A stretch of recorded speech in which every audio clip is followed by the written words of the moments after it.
back on the Investigative Journal. I'm your host, Greg Szymanski, and let me tell you, as an interviewer, someone who has researched the Illuminati for a long time, it started way back when I was a young reporter in Rome. It's a whole different ballgame when you're actually talking to someone with experiences like this. It takes it out of that realm of what is quasi-fiction fact into the realm of reality, and it's really shocking. And I'll be honest with you, this is a story that, folks, you have to listen to, because this is going on in our country.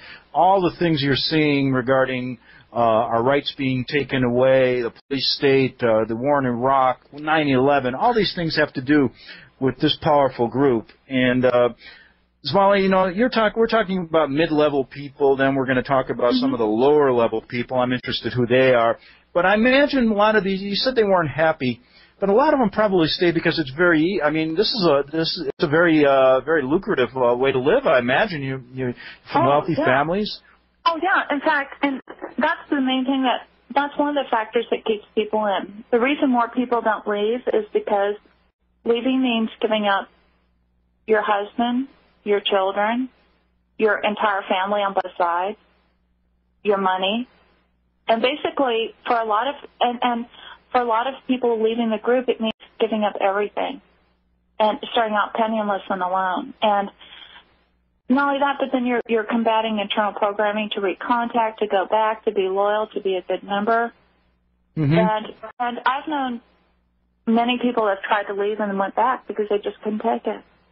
Do you want to take a phone call right now to break it up? Sure. Okay, Marilyn in California. You're on the Investigative Journal, Marilyn.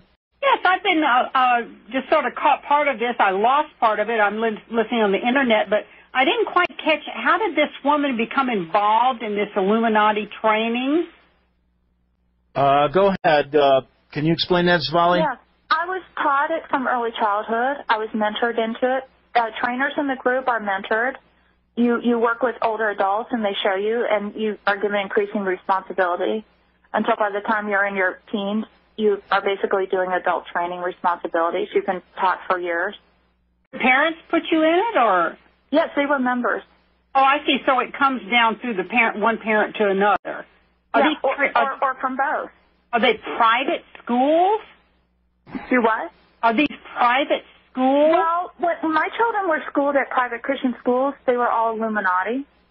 Oh, you're saying that the Christian schools are Illuminati? Some of them are. Not all, but some. No, no. The ones that my children were in were specifically. But no, there's a lot of good Christian schools that have nothing to do with the group, but some can be. Now, I went to a public school, but what's interesting is out of 3 public schools I went to as a young child, 2 have burned down. So there's no access to any school records. I'll be darned. Marilyn, just to get you up to speed, you're born into this, then you're trained as a young child. You go through an induction ceremony in the Vatican, and this is going on with 1 to 2% of our population, according to Svali. Very serious in all levels, government and everything else. Go ahead, Marilyn. You have another question? Yeah, when you say the Vatican, now that is not a Christian religion.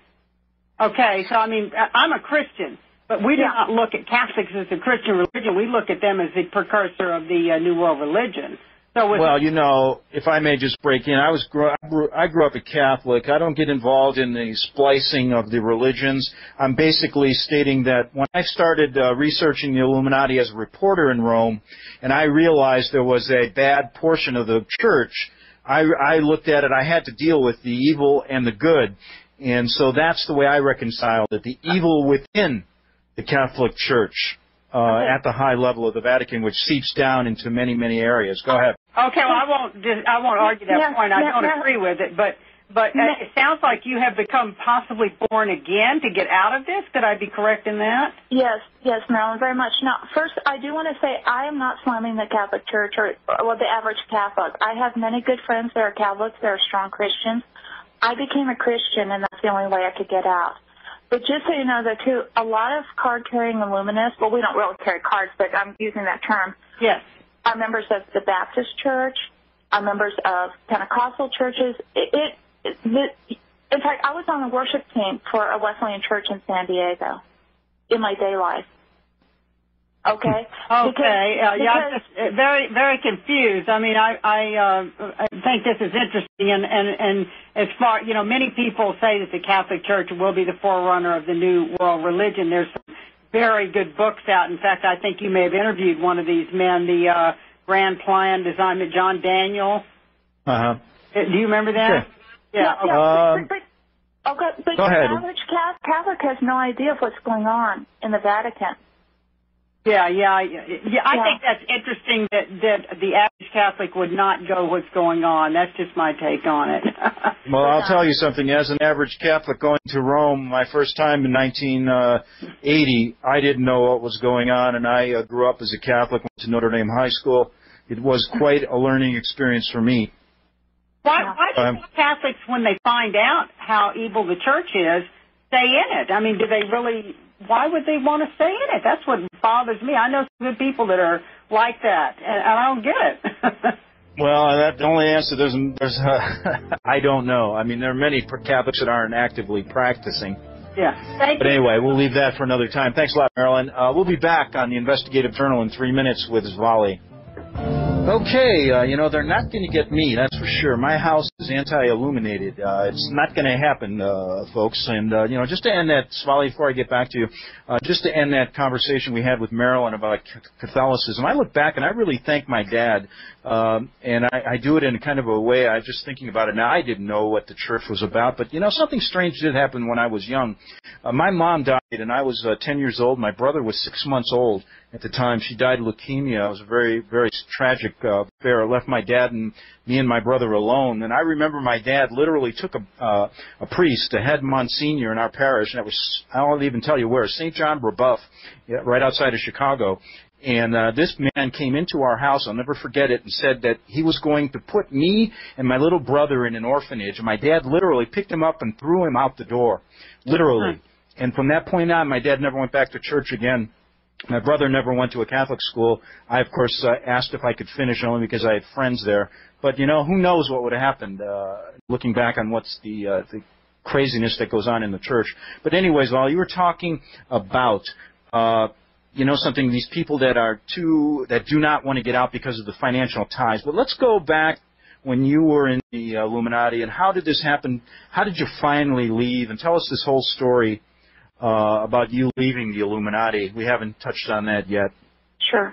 Well, I do want to say one thing that I agreed with Marilyn on. Without faith in God, I couldn't have done it, because I became a Christian, and that was for me revolutionary, because it made me question again more of what I was being taught or had believed all my life.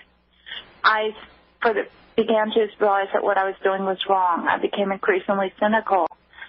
And I also then started standing up to the head trainer in the county, who despised me, because he would do things that were just blatantly cruel for no reason whatsoever. I'd say, you're wrong. Well, people don't like that.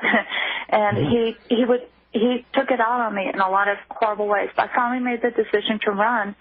I ran to another state, because I knew that my chances of getting out while still staying in that area with people I knew, surrounded by people who were in the group, was not going to be very good. So I went to another state. You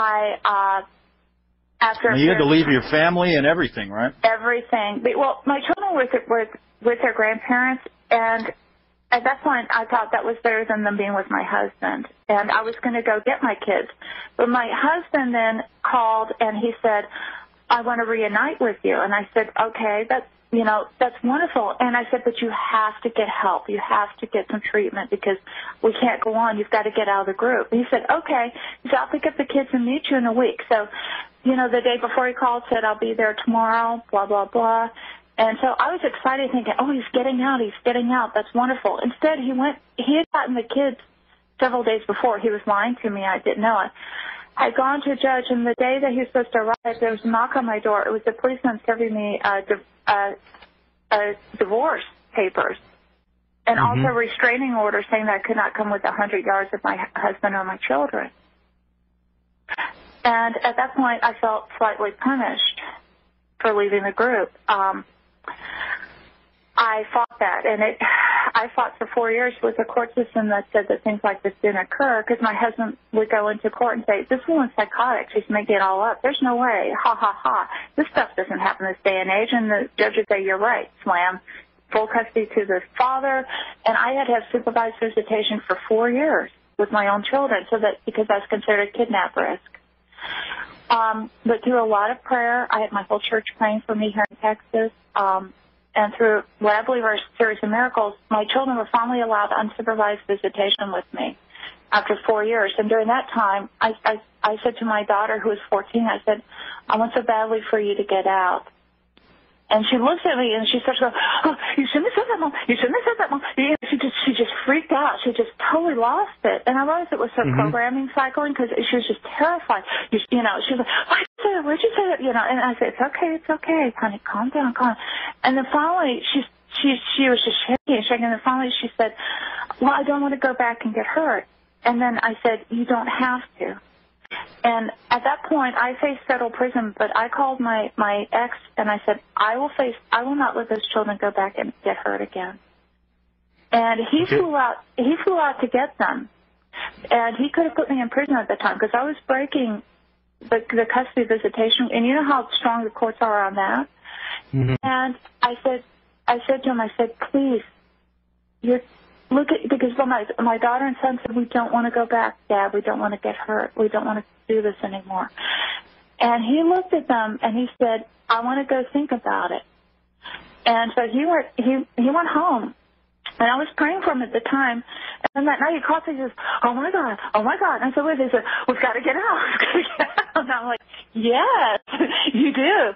And and then he said, he made the decision to get out. At that point, he went to a notary public. He gave me, and he did a legal document, gave me full custody of my children.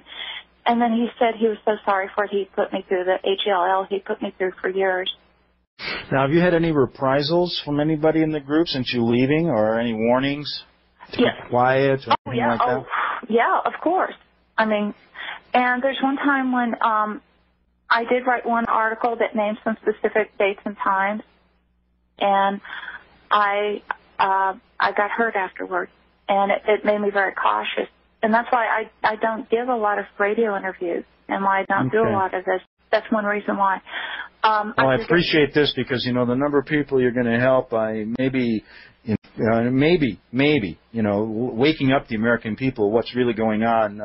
Sometimes it's you can wake up many more people by a person like you than talking about 100 million different generalities. Let me take a call. Chris in Washington, you're on the Investigative Journal.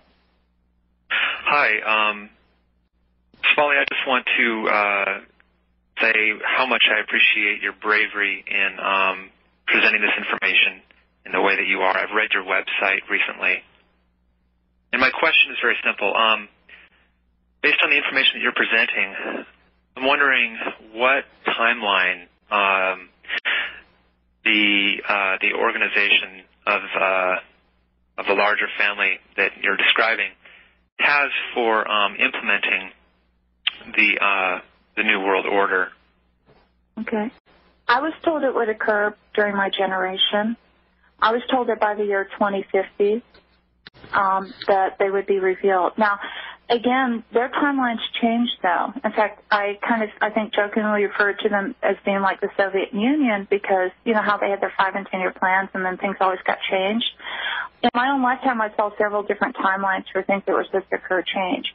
But as Greg noted, I've also heard of from different people that actually there's a huge push in the last few years. It's like it's close, let's make things happen more quickly. Mm-hmm. So I couldn't begin to guess whether that's an accurate timeline or not. I know what I was told. I have a follow-up question, and that's it, and this will be it for me. I have recently, against my own resistance to doing so, started to investigate fringe matters, if you will. Among them, the upcoming date on the Mayan calendar of 2012. And as I've done this research, I've allowed myself just to be open to this information without believing anything I'm reading. And one of the ideas that's presenting itself is that around 2012, not just according to the Mayan calendar, but many other theories out there, that we will be undergoing as a planet a revolutionary shift, if you will, of some kind or another. And I'm wondering in the back of my mind if there might be any kind of race against the clock on that scale, if you will, especially if we're talking about a potential spiritual warfare, using your words in play here. Do you see a possible relation there? Yes, I do. And 2012 is an important year, but again, I was not told that the final revealing would occur then. But I believe that what will happen is there will be events taking place that will help to set the stage. There's going to be, I was told, and again, I'm telling you what I was told while a member of the group, so please take it with a grain of salt, because as I know, these people aren't always honest or trustworthy.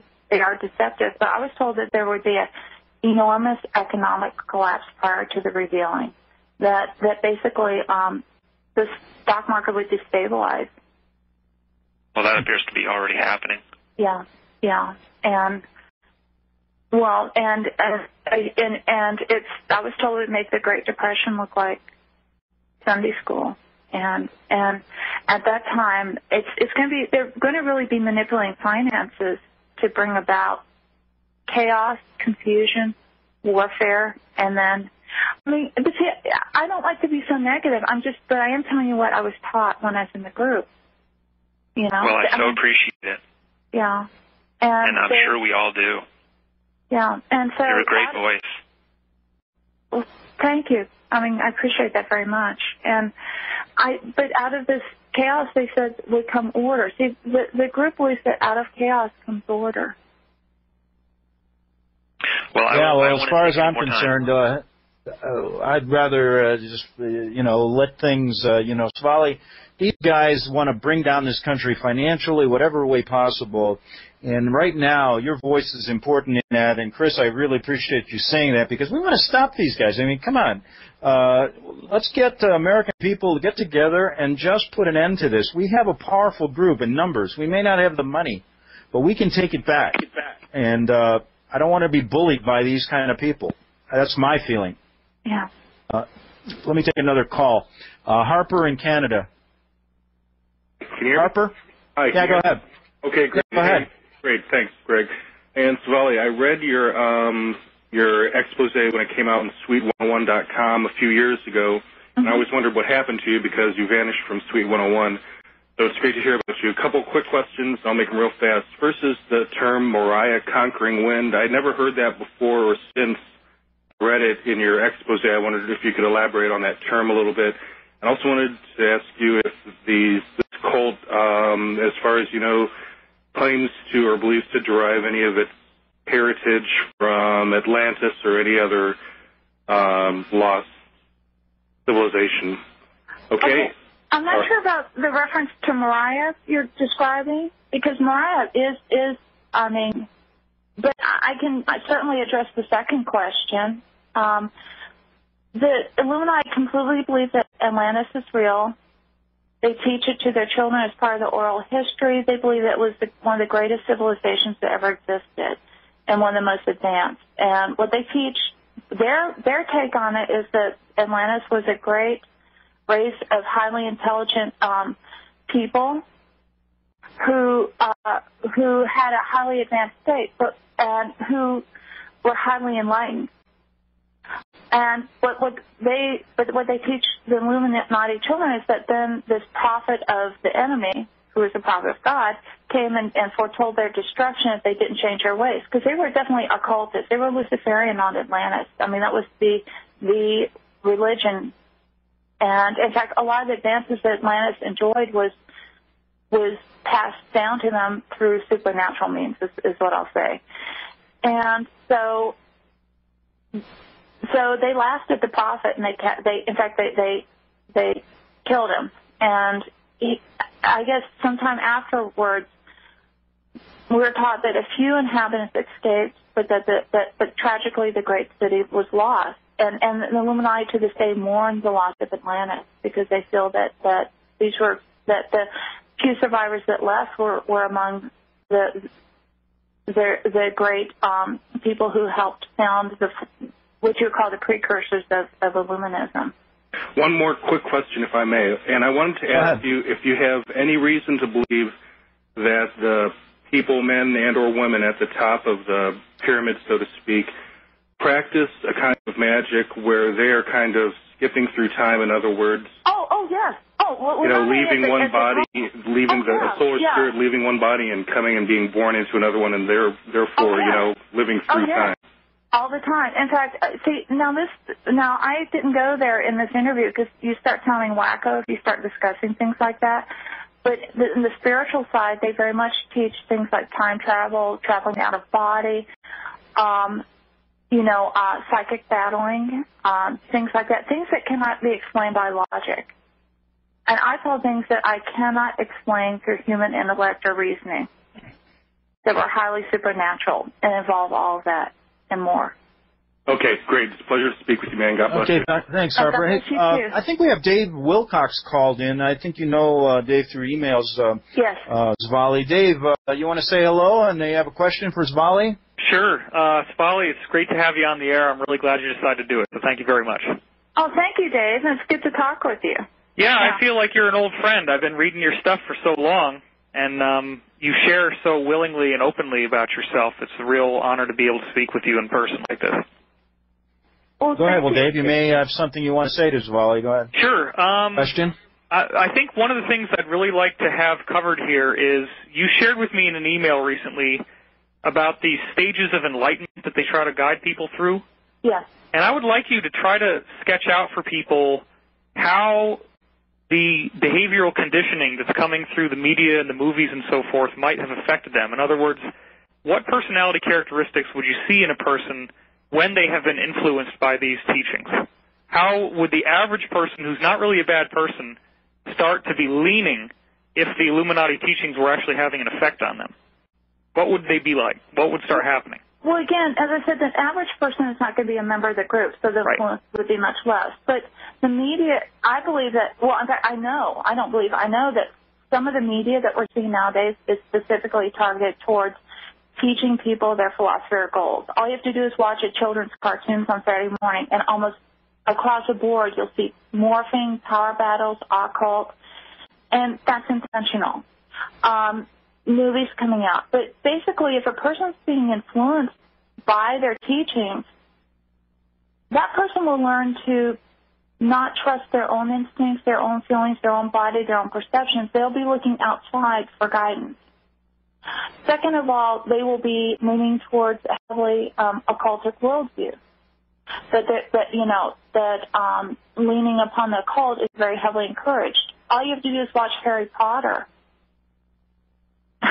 Yeah, I mean, the whole idea of the... I mean, not to slam one of the most popular movies, but yes, I mean, or The Matrix. If you want to know pure Illuminist philosophy, The Matrix shows it. Oh, yeah. The entire...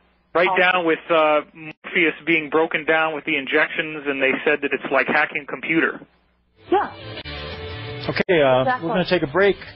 We'll come back with our final segment, Big Finish on the Investigative Journal with Svali on the Public Broadcasting Network. Okay, we're back with our final segment with Svali, and she's telling us about her experiences, 30 years with this insidious group, the Illuminati, and how deeply penetrated and infiltrated they are in our culture and in our country. Svali, we talked about the higher levels, the mid-levels you were involved in as a head trainer.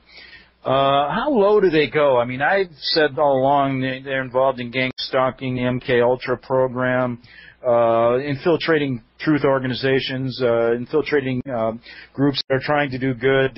How far down do they go? Well, they go down to the sister group level that I mentioned, and most sister groups have anywhere from usually roughly around 30 members. And those are what a lot of people would consider what you think of as satanic cults with the high priest and priestess. That would be the local level, the lower level. But those people are also very active in their community. And so they will be involved in infiltrating activities when possible. Because to them, it's not infiltrating, it's helping. They think they're helping the group or helping people by becoming a member and spreading the influence. Let me squeeze in one more caller, Roger, a faithful listener. Roger, you're on the Investigative Journal. Yeah, thanks. I had so big a question and so little time that maybe I just squeeze it. Got a couple of minutes. Yeah. Really try to work it in, Roger. Yeah, well, you'll enjoy this first, and that is I recall when Charlotte Iserbeat was here on the local Clear Channel radio show, and the host was, of course, dismissive of an Illuminati agenda. It was great to hear Charlotte say, "You're telling me my own father was a high," and she, of course, was a first or second fiddle secretary at the Department of Ed. And she said, "You're telling me my own father on his deathbed was telling me, you go get him, girl." And he was one of them. And so that was great. Anyway, my question was towards the philosophico-religious motivators, if you will, which you've been dwelling on. And I've been trying to form it up into a more cohesive integrated. Try to make it quick. We're running out of time. Go ahead. Yeah, to expose the ethos of the, it's like the neocons serve as the pseudo-intellectual rationale for the Illuminati agenda, and I don't presume that it turns on such fine distinctions so much as it is a bare-knuckled lust for power. But everybody has sort of a worldview that's they use to justify their actions, and of course, it's the most unconservative, humanistic social engineering agenda on a far larger scale. And now, you mentioned about these people are basically, and it's rare as hen's teeth. Quick, Roger. Yeah, to find somebody that's not oxymoronically both a spiritualist and occultist, and also what do you call a hardcore rationalist, or maybe that's just for public consumption, right? I know there was a question there somewhere, Roger, but anyway, thanks for calling. I only got a minute. I got to finish with Svali. Svali, tell us in your own words, you got about a minute or two left here. You went forward, you came forward, you're now living a life completely away from them. What's your hopes of the future in our country right now? My hope is that people realize that this is happening and that they will start doing something about it, that they will start looking at. Now, again, we're talking about people who are immensely wealthy, so it won't be easy, but if people could rise up in prayer and just say, this isn't okay, if people will become informed enough to want to learn more about it, be aware they exist, and then possibly pray that people will take action against the things that are happening. Because okay, Svali, we're all out of time. We're going to end on that prayer. I really thank you for coming forward. You're very courageous. We'll talk again, and I'll be back tomorrow on the Investigative Journal. Same time, same place.